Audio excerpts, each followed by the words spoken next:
사랑하는 여러분, 한 주간에도 평안하셨습니까?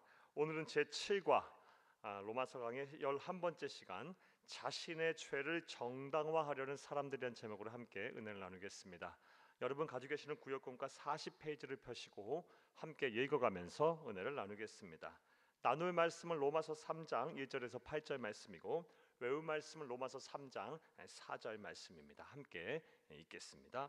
그럴 수 없느니라 사람은 다 거짓되되 오직 하나님은 참되시다 할지어다. 아멘. 읽겠습니다.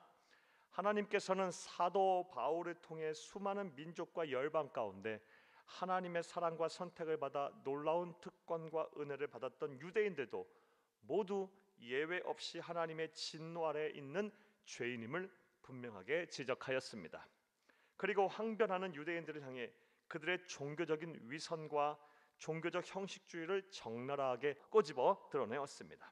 하지만 본문을 보게 되면 그들은 끝까지 이것을 인정하지 않고 오히려 궤변에 늘어놓으면서 자신들의 죄를 정당화하고 합리화하려고 하고 있습니다. 비단 성서시대 유대인들뿐만이 아닙니다. 여러분 주치입니다. 인간은 자신이 죄인임을 부정하기 위해 자신들의 행위를 정당화하며 합리화하려는 추악함과 완악함을 가지고 있는 존재입니다. 여러분 추천놓습니다. 우리는 이 사실을 인정하고 변화되어 하나님을 기쁘시게 하고 사람들에게 칭찬을 받는 성결한 그리스도인이 되도록 노력을 해야 합니다. 자, 그렇다면 이제부터 괄호합니다. 전체 내용에 대한 문제제기입니다. 자신의 죄가 만천하에 드러났음에도 불구하고 이를 부정하고 정당화하려 했던 유대인들의 억지 논리는 무엇이었을까요? 억지 논리, 유대인들의 억지 논리 동그라미 쳐놓습니다. 그리고 그에 대해 사도 바울은 어떠한 답을 했으며 이를 통해 우리는 어떠한 영적인 교훈을 얻을 수가 있을까요? 영적 교훈 동그라미 쳐놓습니다. 자, 여기까지 괄호해놓고요. 오늘 내용에 대한 전체 문제 제기입니다. 자, 오늘은 유대인의 억지 논리를 통해 우리가 배울 수 있는 영적인 교훈을 찾겠습니다. 첫째로 주치면서 함께 읽겠습니다. 이방인이나 유대인이나 모두가 죄인이라면 선민이라는 유대인의 유익은 무엇인가 질문을 하였습니다. 자, 사랑하는 여러분, 유대인들은 자신들이 이방인들과 다름이 없는 죄인이라면, 그래서 본질상 하나님의 진노를 피할 수가 없다면 하나님의 선택을 받은 선민은 우리와 이방인의 이니 무슨 차이가 있느냐고 반문을 했습니다. 그리고 이 말 속에는 주치입니다. 자신들은 하나님의 선택을 받은 민족이기에 함부로 정죄하지 말라는 영적인 교만이 숨겨져 있습니다. 이에 대해 사도 바울의 답을 보겠습니다. 로마서 3장 2절 말씀입니다. 범사에 많으니 우선은 그들이 하나님의 말씀을 맡았음이니라. 그것은 바로 주치입니다. 이방인들보다 먼저 하나님의 말씀을 알았고 소유했던 것이 유익이라는 것입니다. 모든 사람이 다 죄인이지만 그럼에도 불구하고 하나님께서 유대인들을 선택하여 그들에게 복을 주셨습니다. 어떤 은혜를 주셨습니까? 어떤 복을 주셨습니까? 먼저 하나님의 말씀을 알았고 소유하도록 그런 복을 주셨습니다. 예수님이 세상에 오신 후 성령의 시대, 교회의 시대, 성경의 시대가 열리기까지 하나님께서는 유대인들에게만 율법을 주셨고 그 율법을 배울 수 있는 특권을 주셨습니다. 너희는 지켜 행하라. 이것이 여러 민족 앞에서 너희의 지혜요 너희의 지식이라. 그들이 이 모든 규례를 듣고 이르기를 이 큰 나 사람들은 과연 지혜와 지식이 있는 백성이로다 하리라. 신명기 4장 6절 말씀입니다. 실제로 전 세계 인구의 0.2%에 불과한 유대인들이 역대 노벨상 수상자의 25%를 차지하고 있다는 것만 보아도 이들이 하나님의 말씀을 소유한 까닭에 많은 지혜를 얻었다는 사실을 어렵지 않게 확인할 수가 있습니다. 결국 주치입니다. 하나님을 단 1분 1초라도 빨리 믿는 것이 복입니다. 믿음의 조상이 있어 수대에 걸쳐 그리고 모태에서부터 신앙생활을 한 것은 엄청난 축복입니다. 이방인이나 유대인이나 모두가 죄인이라면 선민이라는 유대인의 유익이 무엇인가라는 유대인들의 억지 논리에 성령의 사람이었던 이 사도 바울은 우리 유대인들에게만 하나님께서 다른 이방인들과 달리 말씀을 주셨고 그 말씀을 소유했다. 그래서 우리 민족이 복을 받았다라고 말을 하고 있습니다. 그리고 우리는 이러한 유대인들의 억지 논리와 사도 바울의 답을 통해서 단 1분이 주라도 빨리 하나님을 믿고 경외하는 것이 복임을 우리가 알았습니다. 자, 둘째로 또 유대인들의 억지 논리와 그를 통해서 얻을 수 있는 영적 교훈이 무엇일까요? 유대인들이 죄를 범하여 하나님의 진노와 심판을 받는다면 하나님은 신실하지 않으신 분이 아닌가라고 유대인들이 억지 논리를 펴며 질문했습니다. 주쳐놓습니다. 사도 바울이 하나님의 말씀에 순종하지도 않고 진정한 회심과 구원의 확신 없이 행하는 형식으로의 할례는 아무 소용이 없다고 말하자 유대인들은 또 다음과 같이 반문하였습니다. 로마서 3장 3절 말씀입니다. 어떤 자들이 믿지 아니하였으면 어찌하리요? 그 믿지 아니함이 하나님을 미쁘심을 패하겠느냐? 여러분 이제부터 주쳐놓습니다. 이는 할례를 받으라고 할 때는 언제고 이제 와서 할례로 구원을 받는 것이 아니고 마음으로 할례를 받아야 한다면 그렇지 않으면 우리를 버리신다니 이게 말이 되는 겁니까? 그런 하나님을 우리가 어찌 신뢰할 수 있습니까? 라고 질문을 한 것입니다. 할례의 문제를 가지고 하나님의 신실성에 대한 문제를 제기한 것입니다. 자, 그럴 수 없느니라.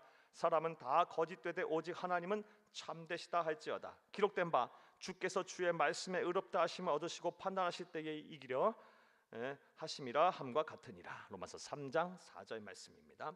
이것 역시 사도 바울은 엄히 꾸짖습니다. 자, 이제부터 주칩니다. 우리가 죄를 범하건 말건 그것과는 상관없이 하나님은 변함없이 약속하신 것은 반드시 지키시는 신실하신 분이라는 것입니다. 자, 그런데 생각을 해보면 이러한 유대인들의 변명과 잘못을 오늘날 그리스도인들이 얼마나 자주 범하고 있는지를 모릅니다. 하나님의 말씀대로 살지 않고 적당히 신앙생활을 한 후에 왜 하나님께서 내 기도에 응답하지 아니하시냐고 원망합니다. 심지어 믿음이 흔들려 하나님의 신실성을 부정합니다. 그러나 자, 이제부터 주칩니다. 내 기도가 응답이 되지 않는 것은 하나님이 불의하시기 때문이 아닙니다. 하나님은 신실하고 변함이 없으신데 내가 죄를 범하고 내가 적당히 하면 내가 잘못을 하기 때문에 기도 응답이 없는 것입니다. 부디 말씀을 듣는 단 한 분도 자신의 죄와 허물을 보지 못한 채 하나님의 신실성을 부정하는 잘못을 저지르지 않기를 간절히 바랍니다. 사랑하는 여러분, 유대인들은 할례의 문제를 걸고 넘어지며 할례를 육체가 아닌 마음으로 해야 하고 그 마음의 할례를 받은 자가 구원을 받는다고 말하자 할례를 행할 때는 언제고 행하라고 할 때는 언제고 왜 이제 와서 마음으로 할례를 행하려고 하냐며 하나님의 신실성을 의심했어요. 이에 대해 뭐라고 말합니까? 성령의 사람인 사도 바울은 우리가 죄를 범하건 말건 그것과는 상관없이 하나님은 신실하시다. 그리고 이러한 유대인들의 영적인 억지 논리와 또 사도 바울의 답을 통해서 우리는 다음과 같은 영적 교훈을 얻을 수 있었습니다.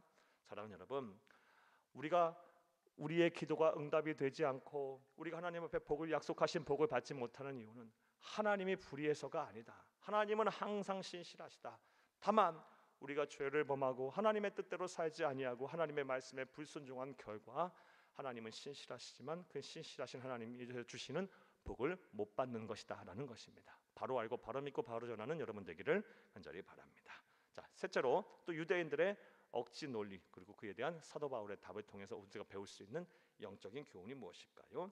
셋째로 만약 우리가 죄를 범한 것으로 오히려 하나님의 의로우심이 더욱 부각된다면 죄를 짓고 악을 행해도 되는 것이 아닌가를 질문하였습니다. 주쳐놓습니다. 사도 바울의 정곡을 찌르는 말에도 유대인들은 회개를 끝까지 거부하며 이제는 억지를 부립니다. 그러나 우리 불의가 하나님의 의를 드러나게 하면 무슨 말하리요? 내가 사람의 말하는 대로 말하노니 진노를 내리시는 하나님이 불의하시냐? 결코 그렇지 아니하니라.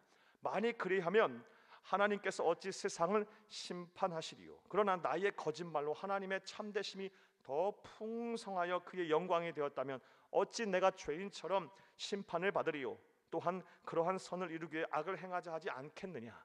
로마서 3장 5절에서 8절 말씀입니다. 이 말씀은 여러분 주칩니다. 좋소, 당신 말을 들으니 우리의 불순종이 하나님의 의로우심을 드러내는 기회가 되었다는 말인데 그렇다면 하나님 편에서는 오히려 잘된 것 아닙니까?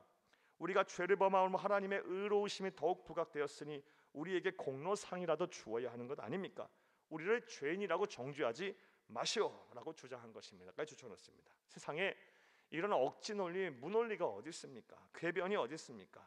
사랑하는 여러분, 유대인들은 회개를 거부한 채 말도 안 되는 논리를 억지로 부리고 있는 것입니다. 이에 대한 사도 바울의 답변은 매우 간단합니다. 로마서 3장 8절 말씀입니다. 그들은 정죄받는 것이 마땅하니라. 사도 바울은 더 이상 대답할 것도 없이 너희는 죄인이라는 말로 끝을 맺습니다.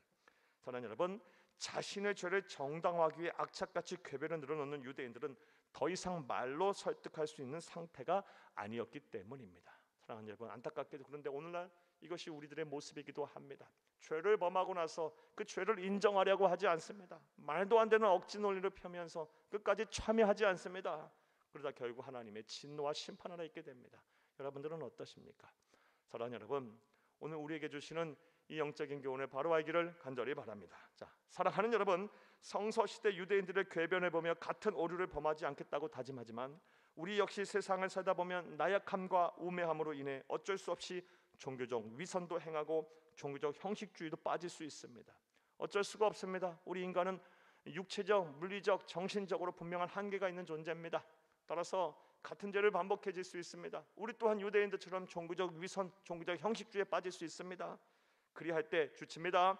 죄를 부끄러워하고 십자가 앞에 나와 회개하고 다시는 그런 죄를 범하지 않도록 몸부림쳐야 합니다. 이거 추천했습니다. 유대인들처럼 자신의 잘못을 정당화하며 회개하지 않는 모습을 보여서는 안 됩니다. 말씀 앞에서 회개하고 돌이키기를 결단하는 사람이 바로 성령의 사람, 예수 그리스도의 사람입니다. 부디 말씀을 들으시는 모든 분들이 매일매일 성결한 삶을 살기 위해 노력하여 하나님을 기쁘시게 하고 사람에게도 칭찬을 받는 진정한 성령의 사람, 예수 그리스도의 사람이 되시기를 간절히 주의 이름으로 축복합니다.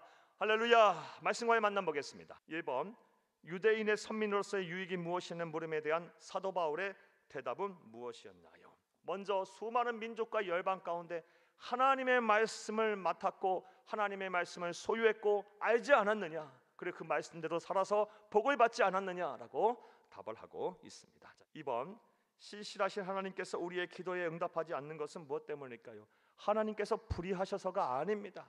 하나님께서 신실하지 않으셔서 그러신 것이 아닙니다. 우리의 사정과 형편을 모르고 모른 채 해서 그러신 것이 아닙니다. 하나님은 언제나 신실하시고 언제나 우리에게 복 주시길 원하시는 분이십니다. 그럼에도 불구하고 하나님께서 그리하지 아니하시는 이유는 우리가 하나님 앞에 죄를 범해서 하나님의 말씀대로 살지 않아서 우리의 언행 심사가 바르지 아니해서 그런 것입니다.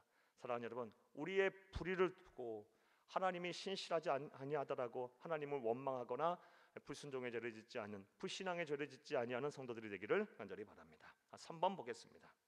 나의 신앙생활이 성서시대 유대인들과 같이 궤변적인 모습은 아닌지 돌아보고 어떠한 결단이 필요한지를 함께 나누어 봅시다. 사랑하는 여러분, 죄를 범할 수 있습니다. 우리도 유대인들처럼 종교적 형식주의, 위선주의에 빠질 수 있습니다. 그러나 그럴 때 변명이 아닌 진정한 회개, 참회를 하시기 바랍니다. 그리고 다시는 같은 죄를 짓지 않도록 노력하시기를 바랍니다. 그러면 70번에 7번씩을 용서하시며 하나님께서는 우리에게 다시금 기회를 주실 것입니다. 우리를 다시 쓰실 것입니다. 사용하실 것입니다. 우리와 함께 하실 것입니다. 이런 은혜와 실천이 저와 여러분 가운데 충만하기를 간절히 바랍니다. 감사합니다.